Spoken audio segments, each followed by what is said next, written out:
अस्सलाम वालेकुम, this is your host MJ Malik, another episode of cric talk with MJ Malik. दुनिया का world class bowling lineup, Shaheen Shah Afridi के पास मोर देन 60 T20s, ODIs और प्लस टेस्ट मैचेस का एक्सपीरियंस।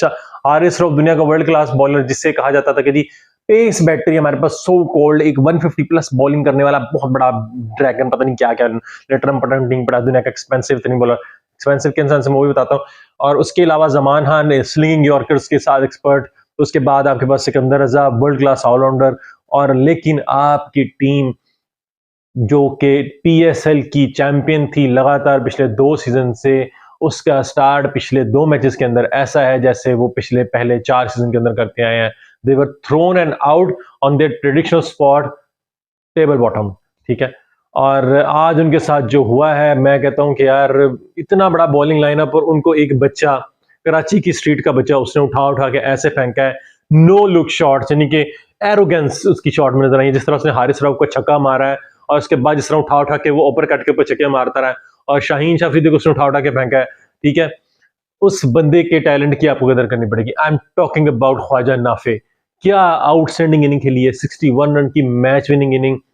और लिटरली उसने, he was toying with Lahore Qalandar bowler, और लाहौर कलंदर कहीं से नजर नहीं आ रही कि यार ये चैंपियन टीम है, पिछले 2 सीजन से लगातार चैंपियन के आने वाली। मुझे लग ही नहीं रहा कि शाहीन शाफरीदी उस कलर में है, पता नहीं शायद उसके वो किसी हवा में उड़ रहा है क्या नहीं है। Lahore Qalandar was thrown and out in last 2 matches. 180 plus run के दोनों मैच में टारगेट लगा रहे हैं और उनसे डिफेंड ही नहीं हो रहा। इतनी बड़ी बॉलिंग लाइन, और मुझे लगता है कि ये 170 150 तक टिका देंगे, लेकिन वल्लाह आलम की टीम के साथ क्या होगा, क्या होने वाला है पता नहीं, क्या किस किस्म के भंग पी के आए हुए हैं, और बिल्कुल kind of pathetic mediocre cricket खेल रहे हैं। 180 प्लस स्कोर आप लाहौर में भी लगा दे तो कम से कम एक फाइट तो नजर आती, लेकिन फाइट की नजर नहीं आती। 19.1 ओवर में चाहिए, जरा 18 ओवर में मैच फिनिश कर रहे हैं, और ये हाल है जिनकी बॉलिंग लाइनअप का। मैच सिर्फ बॉलिंग लाइनअप की वजह से हार रहे हैं, बैटिंग थोड़ा बहुत जान मार रही है उसके। देखें साहबजादा फरहान आज मैच टॉस जीत के उन्होंने पहले बैटिंग की। Sahibzada Farhan as well back to back 50, बड़ी अच्छी इनिंग थी। जिस तरह उसने हसैन को 2 छक्के मारे हैं, मुझे तो लग रहा था कि आज लाहौर के अंदर किसी अच्छे मूड में। लेकिन जैसे उनकी विकेटें गिरी हैं, और गिरते गिरते हंड में, हाँ जहां दा देख लिया नहीं फाइंड थी, उस बंदे ने भी क्या गिरती शॉटें मारी हैं और उड़ते छक्के मारे हैं, और स्पिनर को उसने चाह दोया। 17 बॉलों पे 40 रन की एक इनिंग खेली, और साहबजादा फरहान की 50, 185 रन का एक बड़ा टोटल। लग रहा था कि आज लाहौर के अंदर किसी मूड में, लेकिन लाहौर के अंदर तो उसका मूड ही नहीं अभी तो ऑन हुआ। वो तो अभी तक लगता है वो जैसे उनको शायद वो अपने पहले 4 सीजन याद आ रहे हैं जिसमें वो टेबल बॉटम के ऊपर थ्रो किया जाता था। खैर, दूसरी तरफ आते हैं, उनकी बैटिंग आती है, शुरू में कैच ड्रॉप होता है जेसन रॉय का, और उसके बाद जो था जेसन रॉय और साउथ शकील जो है, यार वो साउथ शकील भी अजीब उन बच्चों के साथ टॉय कर रहा है लाहौर के अंदर को। वो पीछे उठ उठ के स्कूप पे छक्के मार रहा है जैसे मैथ्यू वेड से छक्के मारता था। उसके बाद आप देखें जेसन रॉय मारने वाला, वो तो शुक्र करें उसकी विकेट गिरती है साउथ शकील की, उसके बाद जेसन रॉय आउट होता है। अदरवाइज थोड़ा मैच में कमबैक नजर आता, लेकिन the man who snatched the victory from the jaws of Lahore Qalandar, one and only was Khawaja Nafay. What a find, क्या बंदे की परफेक्ट टेक्निक है। उसने जो छक्के मारे हैं ना, उसने वो स्लॉगिंग शॉट नहीं मारी। ठीक है, एक उसकी स्लॉग शॉट नहीं थी, वो बड़ी प्यारी शॉट थी बना के उसने, नो लुक शॉट, यानी कि एरोगेंट साइड उसने मुंह बंद किया और वो जाओ छक्का। वो देखो हारिस रऊफ तुम्हारी औकात, वो देखो छक्के मारे उसने, अपर कट के ऊपर हारिस रऊफ को छक्के मारे। यार हारिस रऊफ का ना बड़ा अच्छा हो रहा है कि उसकी इसको ना PSL में भी इसकी औकात दिखाई जा रही है। वर्ल्ड क्रिकेट में तो इसको वर्ल्ड कप के अंदर मोस्ट एक्सपेंसिव बॉलर था ही, लेकिन यहाँ पे भी उसको मार मार के 2 मैचों में उसका भड़कस निकाल दिया, और उसकी जो 150 प्लस की पेस है ना, उसका उन्होंने मलिदा बना कर रख दिया, और मार मार के उसका बिज्जू बना के रख दिया है। थोड़ा सा इकोनॉमिकल स्पेल थे मेरे ख्याल से जो लाहौर के अंदर है ना, वो राशिद खान को मिस कर रहा है। जो स्पिन डिपार्टमेंट उनको प्रॉपर वर्क नहीं कर रहा। राशिद खान मिडिल ओवर में आके कंटेन करता है जहां भी विकेटें निकलती हैं, और अदर साइड से इंपैक्ट करते हैं शाहीन शाफरीदी के 2-4 अच्छे एंड में यॉर्कर थे, लेकिन यार इन सारों की बॉलिंग को मलिया मेट कर दिया। One and only guy, the new talented find the sublime meaning of Khawaja Nafe.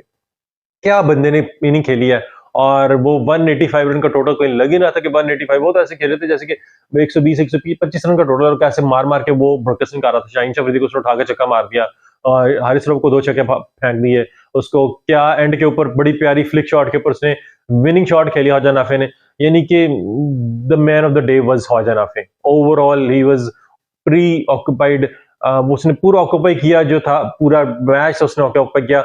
Lahore के अंदर की एक तो सबसे बड़ी है कि वो जी पार्ट टाइम विकेट कीपर साहब ज्यादा फरहान के साथ खेलें, उनके पास कोई प्रॉपर विकेट कीपर भी नहीं है।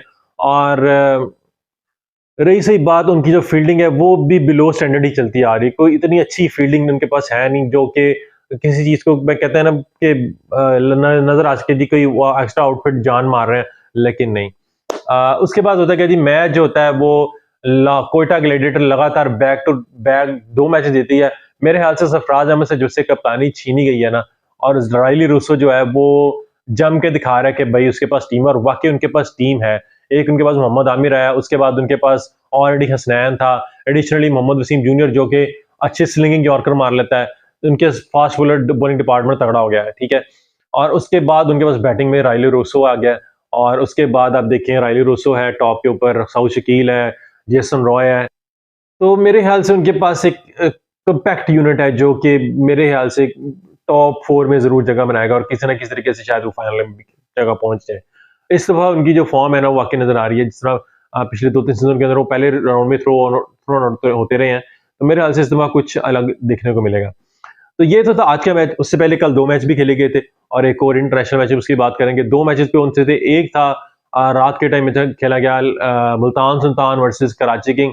वहां पे मुल्तान सुल्तान ने kind of one side contest के अंदर एक बड़े मार्जिन के साथ उन्होंने कराची किंग को धूल चटाई, और कराची किंग जो थी वो मेरे ख्याल से एज यूजुअल उनके पास भी पिछले 2 सीजन में कोई आंसर नहीं था, और इस तीसरे सीजन में भी वो दे आर क्लूलेस, मीन के उनके पास कोई ऐसी, और शोएब मलिक भी उनके पास है, लेकिन वो बेचारा बाहर बैठ के सना जावेद को ही हेलो हाई कर रहे हैं, लेकिन अदरवाइज तो टीम जो है ना उनकी ठोस पटाखा ही है ना, उनके पास कोई अच्छा बॉलर है, बैटिंग उनकी बस सो ही है।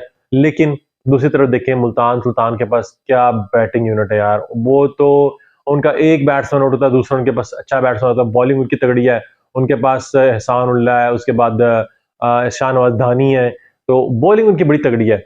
और एक वो अली है, मोहम्मद अली भी उनके पास अच्छा बॉलर है, और क्या कहते हैं अब्बास अफरीदी था, वो भी बड़ी अच्छी फाइंड थी पिछले टूर्नामेंट के अंदर, मैं सबसे ज्यादा हाईएस्ट विकेट टेकर था। तो बॉलिंग यूनिट जो उनकी भी तगड़ी है, स्पिनिंग बैट में उसामा मीर भी उनके पास, तो वो तो भाई अच्छी टीम है, और ऊपर से रिजवान जो है बड़ी अच्छा टीम को टैकल करता है, और वो लेके चलता है साथ। कल उसका बैड लगती कि वो नहीं चल सका, otherwise is a man to watch in whole match. Otherwise दूसरी इनिंग जो थी वो भी देखने को मिली, मुल्तान सुल्तान ने अपना मैच जीत लिया। उससे पहले एक और मैच हुआ था, that was between Quetta gladiator and Peshawar Zalmi. 200 run का टारगेट ऑलमोस्ट लगा दिया हुआ था, और उसके ऊपर लाहौर कलंदर की तरफ से सॉरी कोयटा ग्लैडिएटर ने 200 रन का टारगेट लगाया, बड़ी अच्छी इन देखने को मेरी। साउथ शकील ने बड़ी अच्छी इनिंग खेली थी उसमें, और लोअर ऑर्डर के ऊपर भी, मिडिल ऑर्डर में भी राय रुसो ने बड़ी अच्छी इनिंग खेली, और बड़ा अच्छा टोटल लगा दिया था। लेकिन लग रहा था कि जी ये टोटल जो है ना शायद दूसरी टीम जो है वो कहीं जेसन रॉय ने 75 रन की प्लस की इनिंग खेली थी, 150 तो उनके पास वैसे ही क्या कहते हैं मार मार के बढ़ा दिया था। मेरे ख्याल से पेशावर ज़ल्मी के पास भी बॉलिंग का फुकदान है, उनके पास भी कुछ स्पिनर शॉट है, जैसे बाबर आजम भी कह रहे हैं कि उनके पास प्रॉपर स्पिनिंग डिपार्टमेंट जो है वो नहीं है, तो मेरे ख्याल से उस पर काम करेंगे। लेकिन जैसे ही स्टार्ट करते हैं Babar Azam and company with Saim Ayub, लग रहा था कि ये टारगेट चेजेबल है, 200 प्लस का टारगेट ही चेज कर लेंगे, 200 का टारगेट। बाबर आजम ने बड़े अच्छी इनिंग खेली, लेकिन मुझे समझ नहीं आती कि यार ये साइम अयूब की कोऑर्डिनेशन में क्या मसला है। ये पिछले 4-5 मैच इंटरनेशनल मैच उठा के वहां देख ले, ये बंदा रन आउट क्यों होता है अच्छी बली इनिंग बिल्ड करने के बाद, अपनी विकेट को ऐसे थ्रो क्यों करता है, हाथों में बॉल है वहां पे रन आउट हो रहा है और अपनी विकेट थ्रो करके जा रहा है। बड़ी अच्छी थी यार, बाबर आजम ने अपने आप को बड़ा मनवाया, 68 रन की इनिंग खेली, और उसने कल एक और टाइटल अपने नाम किया कि 3000 रन पीएसएल की हिस्ट्री में बनाने वाला पहला प्लेयर भी बन गया। और उसके साथ साथ जो है वो मैच को लेकर चला था, 150 15 ओवर में था, और मुझे लग रहा था कि शायद ये कहीं फाइट होगी, लेकिन आखिरी ओवर में लोअर ऑर्डर जो है वो lower middle order lower middle order जो टोटली फ्लॉप नजर आया पेशावर ज़ल्मी का, और मैच वो हार गए। Quetta gladiator top of the table है विद 4 पॉइंट्स, और उसके बाद जो है वो दूसरे नंबर पे आ गई है मुल्तान सुल्तान 1 पॉइंट के साथ, और 2 पॉइंट के साथ मुल्तान सुल्तान इस्लामाबाद यूनाइटेड वो भी 2 पॉइंट के साथ है। लाहौर कलंदर पेशावर ज़ल्मी लाहौर कलंदर से बॉटम ऑफ द टेबल है, उनको तो वो एज ए ट्रेडिशनल स्पॉट के ऊपर अपने बॉटम ऑफ द टेबल पे। अच्छा, ये तो थी इंटरनेशनल क्रिकेट से न्यूज, और सॉरी डोमेस्टिक क्रिकेट में पीएसएल की न्यूज। अब चलते हैं नेक्स्ट न्यूज जो है वो है इंग्लैंड वर्सेस इंडिया की। इंग्लैंड की टीम जो बैस बॉल के एक्सपर्ट माने जाते हैं, 557 रन का जो बड़ा टारगेट था, वो लग रहा था कि चेज करेंगे अपनी बैस बॉल क्रिकेट से, उसको 434 रन से धूल चटा दिया इंडिया की टीम ने, और सीरीज लेवल भी कर दिया। लेकिन अभी 2 मैच बाकी हैं, लेकिन उसको ट्रोल कर रहा है फॉक्स क्रिकेट, और उन्होंने कहा है कि जी ये बेसबॉल जो क्रिकेट थी वो बहुत बड़ी क्रिकेट थी और लग रहा था कि बहुत ज्यादा जो टारगेट है वो 557 का एक दिन में चेज कर लेंगे, लेकिन वो सिर्फ 434 रन से शॉर्ट रह गए और मैच जो थी वो बेसबॉल हार गया है। सीरीज में वो भी अलाइव है। तो ये तो क्रिकेटिंग वर्ल्ड से न्यूज थी। और अगर आपको एपिसोड पसंद आई है तो लाइक कीजिए, अपने कमेंट में जरूर बताइएगा कि पीएसएल आगे चल के किस जगह पे खड़ेगी, कौन सी टीम टॉप पे आएगी, और find of the tournament to find of the day Khawaja Nafay के बारे में आपका क्या हाल है कमेंट में जरूर बताइएगा। This is what we have in today's episode को लाइक कीजिए, चैनल को सब्सक्राइब कीजिए, बेल आइकन को प्रेस कीजिएगा for future episode. Thanks for watching, over and out.